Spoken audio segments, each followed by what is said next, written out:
तुम्हारे गायकी से हमको क्यों जलन होगा बे? ते गाओ मत गाओ सुपरस्टार बनो से हमारा क्या फर्क पड़ेगा? हवा हई केनियो घुसब केनियो निकल जाए ठीक नो। अब बिना हमरा के कामो ना चली के होके सांस रुक जाए प्राण निकल जाए। जय हिंद, जय भारत, जय श्री राम, जय श्री राम। आजा मोटू आइए। चल बाबू जल्दी कर रे। गाना शुरू होने से पहले मैंने सुना है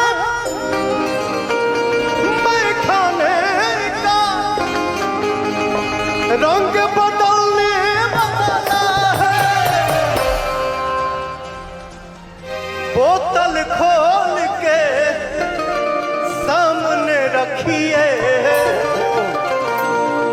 बोतल खोल के सामने रखिए,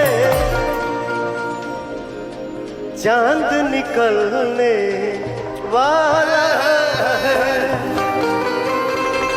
मैंने सुना है मैं खाने का रंग बदलने वाला है, बोतल खोल के सामने रखिए।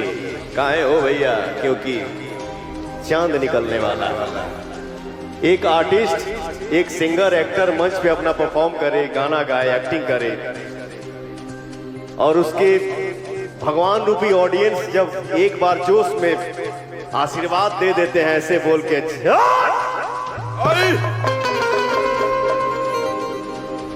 तो कलाकार के लिए वही आशीर्वाद होता है। यही प्यार तो खड़ा रखता है। देश दुनिया के